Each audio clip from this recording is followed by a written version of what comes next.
The more you spend on maintenance, the less you can innovate. That must follow if you've got a fixed budget. I can't emphasize more that third-party maintenance is wholly lawful. Nobody's ever doubted that. Even in Oracle and Rimini Street, Oracle accepted that third-party maintenance is thoroughly lawful. Sometimes I use the homespun analogy that, you know, if you've got a broken car and you fix it, are you doing anything illegal? Plainly not. If you ask a friend to help, are they doing anything illegal? Plainly not. And if the friend says, you know, I've got this, I'll go and fix it, you go and spend your time with your husband or your wife, that doesn't suddenly mean that what you're doing is unlawful. And the reason for that is because third-party maintainers effectively step into the shoes of the licensee, and hence that slightly weird photograph of a large ballerina, I suspect. And the position is that under the law of agency, if you can do it, then somebody can do it on your behalf. One of the things I often get asked by people is, well, what about the right to correct errors, bugs, and vulnerabilities? Obviously, if you're doing third-party maintenance, one of the big things you get a ticket.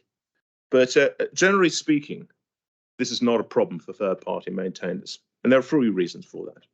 Firstly, most bug errors do not lie on proprietary software, which has been on the market for 20 years. Legacy software, which is effectively what we're talking about here.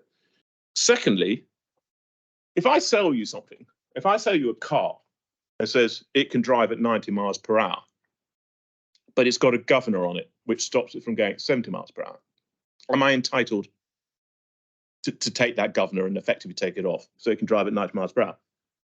Well, if you've said this car will go at 90 miles per hour and it only goes at 70 miles per hour, the laws of most countries will say you're entitled to take steps to ensure that it fits the specification that you were sold. You can't have to wait effectively for the car manufacturer to do it for you. Licenses are contracts. They're no different from anything else. If I get a license in relation to a piece of software that says it does A, B, C, and D, but it only does A, B, and C, generally speaking, the law will say you're entitled to take the steps to ensure that it can do D as well, because that's what you were sold. The third is that there's a sort of statutory overlay of law. The statutory overlay of law says, so for instance, the EU Software Directive, which by the way applies in the UK because it's called retained EU law, says you have the right to fix and correct errors, and that you cannot contract, the OEM cannot contract you out of that. So let's say I've got a problem with my program. I can take any step I want to fix it. Hi, good morning.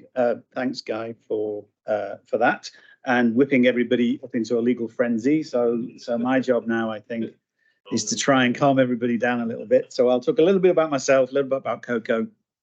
I talk about what we do as a forerunner, really, to understanding how we tend to lean on third-party maintenance as part of what we do. So I'm Dave Edmonds, Coco Global General Manager. I've been with the organization since inception in 2019. Coco is distinctly different from our colleagues in the room today in that we don't provide third-party maintenance. That's not what we do. We come in and do commercial work, we do reviews, we do assessments of your provisioning and your contracts and try and reduce cost or improve optimization. But we do lean on third-party maintenance providers, and we quite often will recommend. But I did just want to call out as part of that we're not linked. There is no commercial benefit. There's no contractual arrangements between us. That we do it because if it's the right thing for our client to reference that and to bring that situation to bear, then that's what we do. If it's not the right thing, and it isn't always, then we'll follow that path as well. One of the biggest issues often with transformation is the dual running. So you've got legacy and then the new generation stuff hitting at the same time. And they always both want to charge. So trying to navigate through that and reduce the cost in that place. But all of these have got one common thing at the bottom. I say the bottom, I don't mean to place it down there, but it's one of the underlying services that is available to us to consider. And that is third-party maintenance. It's not always the right answer, and I will say that 2 or 3 times, but it is definitely an option in each of those drivers, particularly transformation, actually, because it can free up significant amounts of funds to allow for that investment to move forward. So that kind of takes you down the road of sweating the asset. Is it a good thing to sweat the asset? Well, it is a good thing to sweat the asset. Typically, if you can save money, if you can make sure that you're managing it, if you can find a way of sweating that asset and it costs you less money, what you need to be careful of, obviously, is not increasing costs. So if all you're going to do is sweat the asset and go into end of service support costs, and those costs go up, then that's going to cost you more money. If you and this will probably be more specific around hardware, but if the hardware gets older and it starts having a higher failure rate, then the impact of that on the business could be quite detrimental. Both of those can obviously be offset by using third-party maintenance, which is why we consider it as an opportunity whenever we find that situation. How does that then kind of kick out in the real world? So this is a real client. I'm going to talk through it, and I suspect it will probably throw up some conversations later on, or at least some of the questions will likely be related to this subject matter. And this hour, yes. So this is a UK bank. It had grown through a merger, less acquisition, but a merger. So it's two organisations. One was a legacy or an older UK bank. One was a newer UK bank, and then it also had a layer of new management come in that wanted to change things. They'd been impacted by COVID, not wisdom teeth, but they'd been impacted by COVID. So that had obviously played a part. That had played a part partly in changing some of the profile of their customers and the way that they interacted with them. And they also had a strategy or still do have a strategy to move and migrate more to digital and cloud offerings. They also had some cost challenges. So they needed to spend less. And they were, our actual engagement was predicated on get the cost down. So that was our starting point. They were basically in a risk situation. They had old software. They had extended support fees, which were being charged on top of their maintenance fees. Their maintenance fees were going up. They were actually being faced with the following year, if I remember this correctly. We can have a chat with Brian later on because I worked with Brian on this one, but I'm pretty sure it was they were facing something like 15% base price hike on top of everything else that was going on. It was not a good situation. As I said earlier, we involved finance and procurement to get them on board and get them thinking about it, get some indicative pricing. The objective of all of this at that stage for us, and I will be open and honest here, is to create one of a number of scenarios. Scenario one is create some leverage with the OEM that says, I can do this cheaper. What are you going to do about your pricing? Give them the opportunity to reduce it.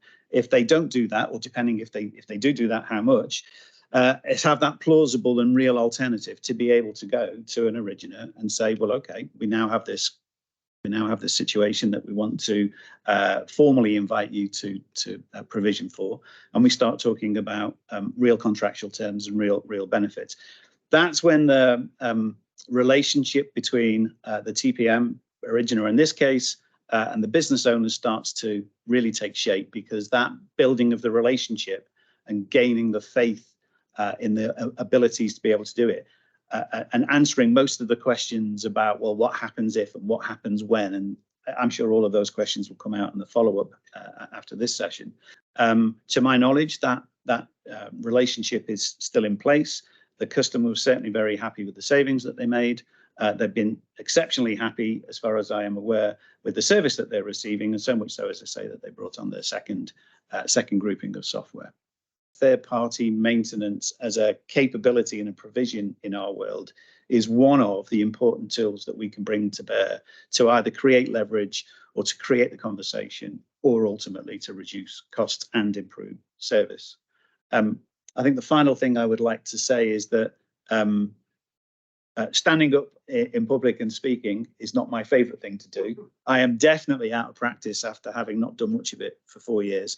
And if that in itself doesn't speak volumes about how supportive I am of third-party maintenance, and that Coco is in general about using it as one of our tools, then I don't know what will. So you kind of have a tension between having loads of existing critically important systems that are built on IBM solutions and are doing, critical jobs which need to be highly available, highly resilient, highly secure, versus the future and transitioning into that future state. and then the commercial envelope around that. And really, that's what we're doing. We help FSIs make that transition to the roadmap that they want. But our core business is competing against the OEM, providing customers with an alternate service to the OEM with a couple goals in mind. One is certainly to create a cost-effective alternative to OEM maintenance. Another goal is also extending the life of product for customers, where they're not kind of reliant on having to swap out the product just because they received an email saying it was end of life. And so we look at how can we help customers extend the life of what is working. And I think at the same time, our overall goal is to kind of increase the level of service that they are receiving. We've been in the market 15 years. Ironically, it was about 4 years ago, our business was really legitimized, especially for FSI, when IBM decided that it was going to resell our product globally and essentially white label that, although we're very visible. And that's actually through that relationship. Now 3 of the top 6 retail banks in the UK are using some or all of our services in their environments. And that's a big change. Now we do a lot of business direct. In fact, the majority of our business is direct. And it's really a differentiator for us is highly regulated industries. So whether it's banking, telco, major government departments. And it's kind of a couple of the points which Dave pointed out. You know, the problem we have, and I think, Mark, you might see this, probably less for Service Express, is the awareness of our industry is really low. So there might be a few guys in procurement that are aware, but as soon as you get into sort of the architectural side, it's transformational when they find out there is an alternative. So that's kind of why we're excited to be participating here today. Yeah, couldn't agree more. Like I think the viability and the credibility of this marketplace and having these market participants, I think as economic times get tightened up, this is going to come more and more to the fore, especially in FSI. The clients that you've each worked with, what's been their kind of response? Is it, you know, how did I not know about this before? You know, what's the initial reaction that you tend to get? Martin, if I start with you. Yeah, it's general disbelief. They generally don't think they've heard what we've said and think that we're talking about managed services or we're providing some kind of level 2 or level 1 support. And when they suddenly realise, and obviously this is less so in a hardware sense, but from a software point, you mean if it breaks and the code breaks, you're going to fix it, yet you don't own access, you don't have access to the IP. It's kind of like, no, this is almost like voodoo. So we have to say, well, suspend belief for a second. Let me tell you about where it's actually working, and then we can do a technical deep dive to show you how we do that. And actually, it was really interesting to hear a lawyer talking about actually how we do that, which is kind of revelationary, and I'd love to speak with you a lot more afterwards. But yeah, it's that general disbelief, because how can someone who doesn't own the intellectual property be able to fix it? Mark, is that the same sort of response that you've got from? Yeah, like I think you'll come across folks who are completely uneducated and it's like, this is too good to be true. And why didn't I talk to you 12 months ago when I was in PLA? Yes. Through to folks who are really quite sophisticated and perhaps they've moved from organization to organization and they're embedding a strategy to optimize the value they're getting from the supply chain. So you really we're running the gamut, I guess, from not knowing about us to really kind of partnering.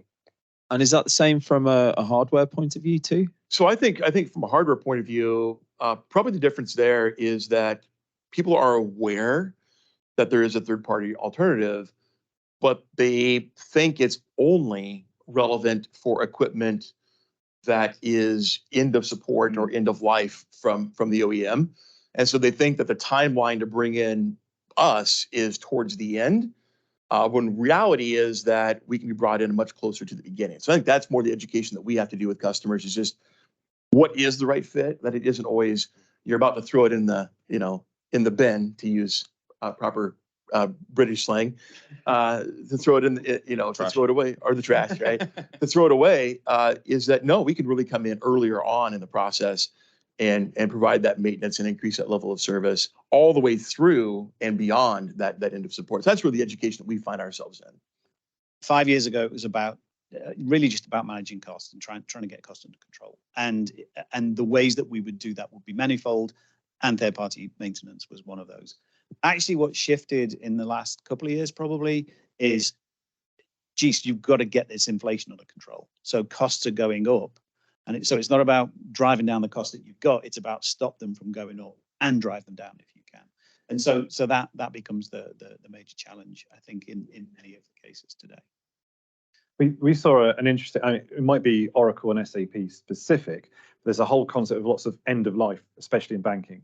So just on that, Mark, if I kind of play the role of, kind of someone at a financial services institution who's hearing about this for the first time, kind of got a bunch of questions. Basically, I'm going to start asking these questions of you guys and see if you, kind of can answer them in this hypothetical situation. So if we want to upgrade at a later point, are we stuck in this, kind of broken support cycle, or can we upgrade at a later point with an OEM? Yeah, so the model is quite straightforward. Once you have active maintenance with an OEM, you're entitled to everything available.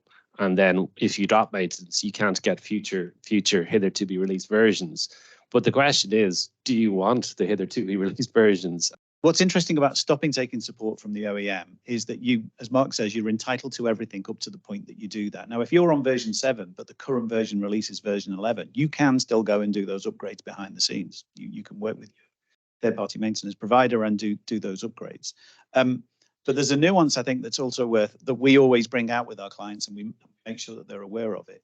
Certainly, if they have ongoing strategic use logic around a certain product or piece of software, which is, well, if you're not going to get to that point for the next 3 to 5 years, you're actually probably better off going TPM, making the savings in the short term, and then as and when you think you actually want to go to whatever that latest version is, go buy it then. Go buy it, because you're talking about net new spend. You'll have the strongest pound in your pocket because you're talking about buying new, and you'll be able to leverage the most effective deal that you can at that point. If all you're ever doing is taking maintenance, you have zero leverage, zero. And so after that first warranty, that's when I say, start looking at TPM for that right fit, because most of those critical bug fixes have already occurred.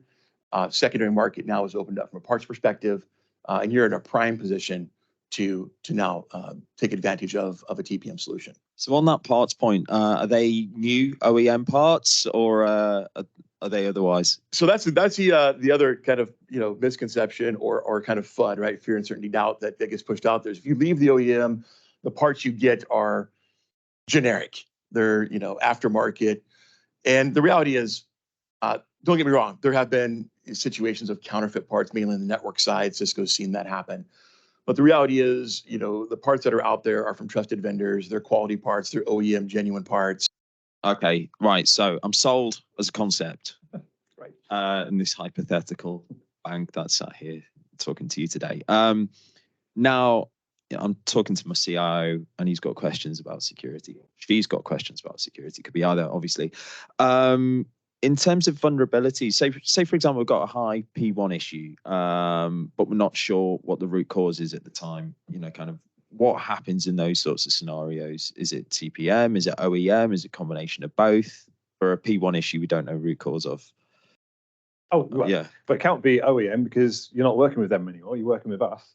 And that's what we focus on. We have clear processes for P1s, P2s. Contractually, we say we'll respond within 15 minutes. On average, it's about 4 minutes, and you're through to a level 4 engineer. Not having to go through stuff. You're through to someone who actually understands the environment. But because we don't have access to the source code, because we fix issues another way, we always look at the issue much more broadly. So we recently brought over a large German telco. They had a Sev1 on database for 3 months and a Sev1 on middleware for 4 months, and we resolved both within a week and a half of them coming on board. And that's because we're not limited to just looking at the software and trying to fix the software. We can find out what the broader issue is and go address that. And has that been your experience, Mark? Yeah, exactly the same. So our model, again, having contractually binding SLAs, much more stringent than the OEM contracts, but we assign named engineers who persist with our customers through the life of the contract. So they build relationships with the customer support teams. They learn about the environment. So when the balloon does go up and everyone needs to rally around, they know exactly what they're doing, and all of that pre-baked knowledge. So the resolution is actually really quite effective and quite quick.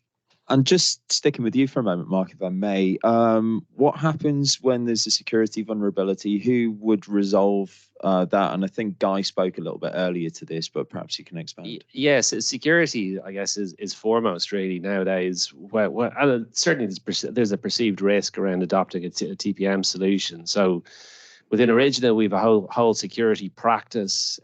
So we're monitoring our own threat intelligence feeds. So oftentimes customers will be running aged software. So we will proactively monitor for day zero vulnerabilities, and we will inform them via our security portal if the vulnerability is manifested, and then work with them to remediate. But overall, I guess there's a kind of a philosophical point that patch fix is not, the silver bullet without getting too technical. So we're, all this, the software typically is behind layers of network segregation, behind loads of firewalls. So it's really taking the context of where the software is and actually how much risk is there. And if there is risk, what can be done to harden and mitigate? Yeah. And from a hardware point of view, again, from a resolution point of view, if the third-party provider encounters a problem that they can't resolve, what happens at that point? Yeah, so a few different things. One, let's take a step back a little bit earlier on in kind of the consultative phase that we have with our customers. I look at hardware maintenance really as kind of a hybrid solution. There are times that we will tell customers, look, these hardware products are best kept with the OEM because of the nature of the product, the nature of the amount of fixes they need, its current life cycle. And these other products are great fits, either because the OEM has chosen to freely make updates available. HPE, for example, if you have a ProLiant Gen 10 or newer, you get free updates regardless of your entitlement. Those are fantastic fits for third party because you don't have to worry about losing access to updates. And so that's the first thing we do, is really kind of align from a consultative approach what makes the most sense to go to third party, what makes the most sense to keep with OEM. And oh, by the way, there are certainly things you should. And then what's kind of that area in the middle that we just want to talk about. Once we kind of know that, now when we get into a situation that for whatever reason needs to be escalated, one of the benefits in the TPM space is kind of going back to OEM relationship, and do you lose it, do you keep it? You still have access to the OEM, and occasionally throughout the year, a handful of times, we take roughly, I don't know, call it 60,000 service calls in a calendar year. A handful of times we may engage the OEM for some kind of microcode solutioning that TPMs don't have access to, and so OEMs will engage and partake in that in most cases. Yeah, so they're quite collaborative in that sort of sense. Some better than others, certainly. They are, and then also, even if the feature enhancement updates are no longer available, most OEMs will still make critical fix updates available. So like, for example, Cisco, right? I mean, Cisco has probably the largest footprint of networking equipment in most data centers in the world. If they have a critical fix out there to solve a problem, critical security fix, that can be requested without having SmartNet. So there are, OEMs have a variety of ways to handle that. And that's kind of where, kind of going back to what we all do in TPM, is consult with our customers, really educate them on what's going to happen when you leave. Yeah. So I just wanted to come back in and take you back to your virtual CIO question. And how are you going to deal with the balloon's gone up, there's a SEV 1. I think one of the most powerful, and I'm hopefully not going to say something that is no longer available, but certainly was and has borne significant fruit, is give us a list of your most recent SEV 1s. Give us a list of your P&Rs so that we can take those, give them to Origina, give them to Spinnaker, and return what you did with those situations, or look at them and tell us what you would be able to do. That often, that live example of how they would compare against examples that you've already had is probably going to be one of the most powerful, convincing things that you're going to get. So, Mark, if I could start with you, please. What are your takeaways from this session? I guess it's just the vibrancy of the marketplace, really. So we've got 3 very active participants who are all growing market share. There's lots and lots that do to help FSIs in the various major vendors that they have. So I it's just kind of an understanding that the market exists. That's the main takeaway for me. Yeah, I would say that it exists, and it's a very legitimate way to kind of blend in your service needs. And I think that the challenge that we have is to continue to educate consumers on what it is, how it works, how they can leverage it the right way to maximize their spend, increase their service levels, and really have it blend in with their organization. Don't let other banks get competitive advantage. Come and play. I think for me, it's about education. Make yourselves aware of what you can do, what you're allowed to do, whether that's from a legal perspective or from a practical perspective. Make sure that that then is in line with your strategy and go and deliver the benefit to the organization.